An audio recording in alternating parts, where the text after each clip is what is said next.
কোরআনুল কারীমের মধ্যে আছে, আল্লাহ তাআলা বলেন, বান্দা বলবে আল্লাহ আমার মেউত দিয়া দেন, আমি পারতেছি না, আমি এমন আযাব সইতে পারি না। আল্লাহ বলবে বান্দা তুমি জানো না, লা ইউকদা আলাইহিম ফায়ামুতু, এখানে তো মৃত্যুর কোনো ফয়সালা নাই। বান্দা বলবে আল্লাহ তাইলে আমার আযাবটা একটু হালকা করে দেন,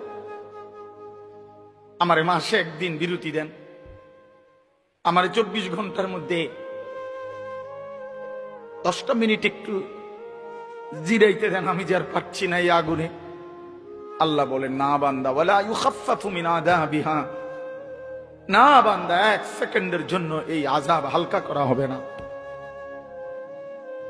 জাহান্নামী বলবে আল্লাহ তাইলে আমারে দুনিয়ায় দেন, আমার কুদ্দু যাইতে দেন আমার দুনিয়ায়, আমি এবারে গেলে নেক আমল করব।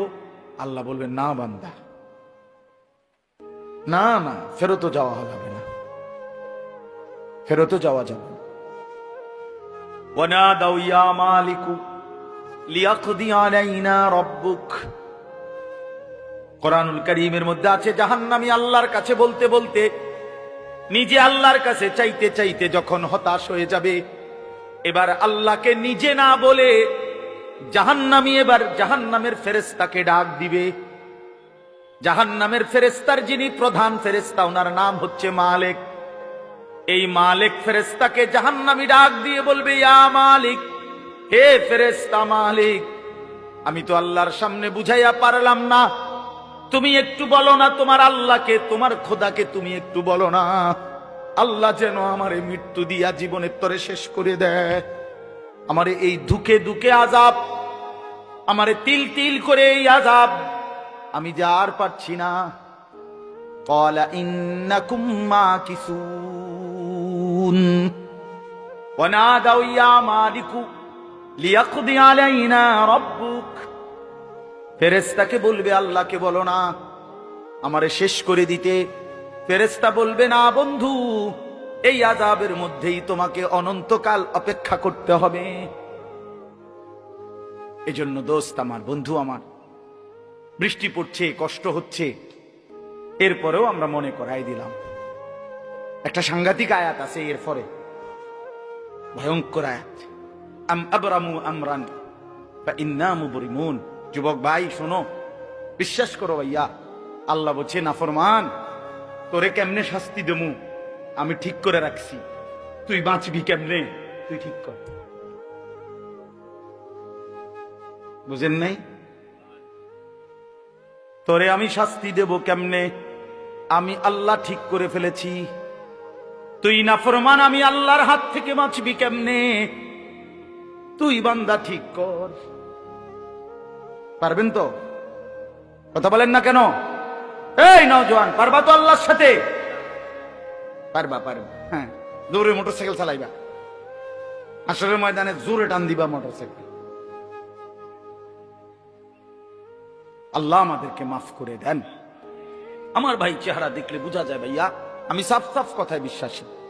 এই নওজোয়ান, এতগুলো ছেলে দেখলে বুঝাই যায় নামাজ পড়ছো না অনেকেই, অধিকাংশ চেহারাই প্রমাণ করে ভাইয়া কেন জিন্দেগি নষ্ট করে দিচ্ছ, কেন জীবন শেষ করে দিলা। রাসূলুল্লাহ সাল্লাল্লাহু আলাইহি ওয়াসাল্লাম শেষ পৃথিবী থেকে জিবরাইল দাঁড়ানো, আজরাইল দাঁড়ানো, এখানে আম্মাজান আয়েশা নবীজির স্ত্রীর বুকে মাথা দেওয়া নবীজি সাল্লাল্লাহু আলাইহি ওয়াসাল্লাম আর নড়তে পারে না, শরীরটাই নাড়াইতে পারতেছে না, আর শেষ অবস্থা আল্লাহ নবী সাল্লাল্লাহু আলাইহি ওয়াসাল্লাম আয়েশা রাদিয়াল্লাহু তাআলা আনহাকে বলছে, আয়েশা জিবরাইল আজরাইল দুইজনই আমার সামনে, আমি চলে যাচ্ছি আয়েশা আমার মালিকের কাছে, এই এখনই আমার রূহ কবজ করবে, আমার উম্মতের জন্য আমার আখিরি ওসিয়ত, আমি মৃত্যু পথযাত্রী হিসাবে শেষবারের মতো তোমার মাধ্যমে আমার উম্মতকে বলে গেলাম আসসালাত, আমার উম্মতরে বইল নামাজ ঠিক রাখতে। আরে বেটা, ডাকাই তো যে হয়, ডাকাই 100 খুনের ডাকাই তো যে হয়, সেও তো তার বাবার মৃত্যুর সময়ের কথাটাকে কদর করে। পাষাণ পাষাণ যদি বাপ হয়, সন্তানও হয়, আমার আব্বা মরার সময় কইয়ে গেছে আমার এটা, আমার মা মৃত্যুর সময় আমার এটা বলে গেছে, মৃত্যুর সময় বলে গেছে। তো আল্লাহ নবী সাল্লাল্লাহু আলাইহি ওয়াসাল্লাম তো ইন্তেকালের মুহূর্তে এই কথাটা বলে গেছে, উম্মত নামাজ ঠিক রাখো। পাকিস্তানের বিশ্ববিখ্যাত বুজুর্গ হযরত মাওলানা তারেক জামিল সাহেব তিনি বলছেন বয়ানে, হাসরের ময়দানে আল্লাহ তাআলা নবীর উম্মতের আমলনামা নবীজির সামনে রাইখা খুলবে। নবীজি সাল্লাল্লাহু আলাইহি সাল্লামের উপস্থিতিতে আমাদের প্রত্যেকের আমলনামা আল্লাহ তাআলা খুলবেন, দেখাবেন।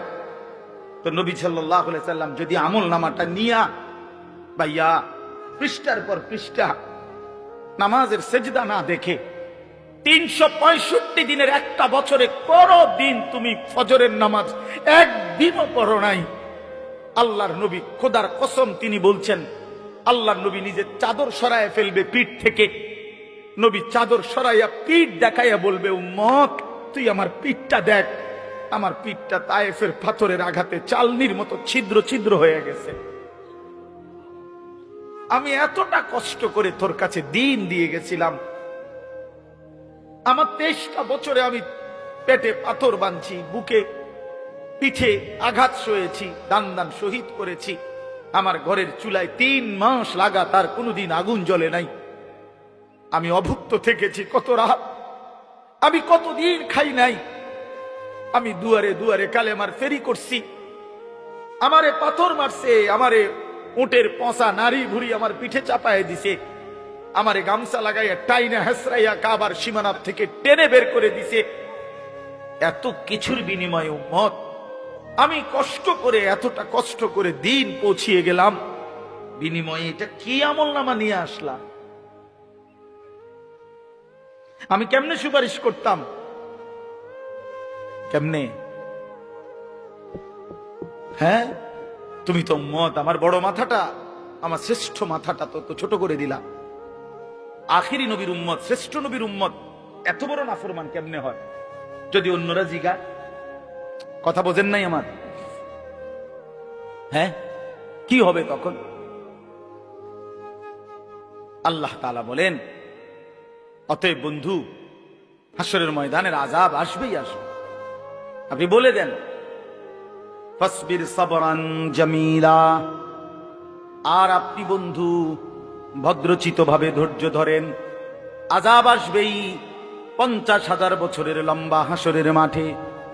আর আপনি সবর করেন, যে আপনাকে যাই বলে প্রত্যাখ্যান করে, পাত্তা যদি নাও দেয়, আপনি বলতে থাকেন, সবর করতে থাকেন। ইন্নাহুম ইয়ারাউনাহু বাঈদা, আল্লাহ বলেন আমার নাফরমান বান্দারা মনে করে আমার আযাব অনেক দূরে, ওয়া নারাহু কারীবা, আমি আল্লাহ তো দেখছি একদম কাছে। তুমি ভেবেছো বান্দা অনেক দূরে, আল্লাহ বলেন না বান্দা আমি দেখছি কাছে, আমি দেখতেছি কাছে, আমি দেখতেছি কাছে। হাসরের ময়দানের একদিনের সামনে 60 বছর কয় পার্সেন্ট? কথা বলেন না। 50,000 বছরের কয় পার্সেন্ট 60 বছর? কোন পাত্তা আছে কোন? তাইলে আল্লাহ বলেন তুমি মনে করছো আযাব দূরে, আমি দেখি কাছে, আমি দেখি কাছে। 60 বছর কিছুই না, 70 বছর কিছুই না, 50 বছর কিছুই না। কবরের এক রাতের সামনে, কবরের এক রাতে, হাসরের ময়দানের 1 মিনিটে 60 বছর ভুলাই দিবে। কোরআন শরীফে আছে, বিশ্বাস করেন, হাসরের ময়দানে আল্লাহ বান্দাকে জিজ্ঞেস করবে, নাফরমান বান্দা কয়দিন আছিলা দুনিয়া? তো সে বলবে লাবিসনা ইয়াওমান আও বা'দা ইয়াওমিন, আল্লাহ সম্ভবত একদিন অথবা তার চাইতে কম ছিল। তার 60 বছরকে তার কাছে মনে হবে 24 ঘন্টা, 12 ঘন্টা, 18 ঘন্টা। এই জন্য দয়া করে আল্লাহ তাআলা বলেন ইয়াউমা তাকুনুস সামাউ কাল মুহল ওয়া তাকুনুল জিবালু কাল ইহন, আল্লাহ বলেন যেদিন ইসরাফিল ফু দিবে, হাসরের মাঠ কায়েম হওয়ার জন্য রেডি হবে, তখন আসমান, মাথার উপরের এই আকাশ গলিত তামার মতো গলে গলে পড়বে। পাহাড়গুলো, পর্বতগুলো তুলার মতো, পশমের মতো উঠতে থাকবে। ওয়ালা ইউসআলু হামিমুন হামিমা, এই শেষ কথাটা বুঝেন। আহা, আল্লাহ তাআলা বলেন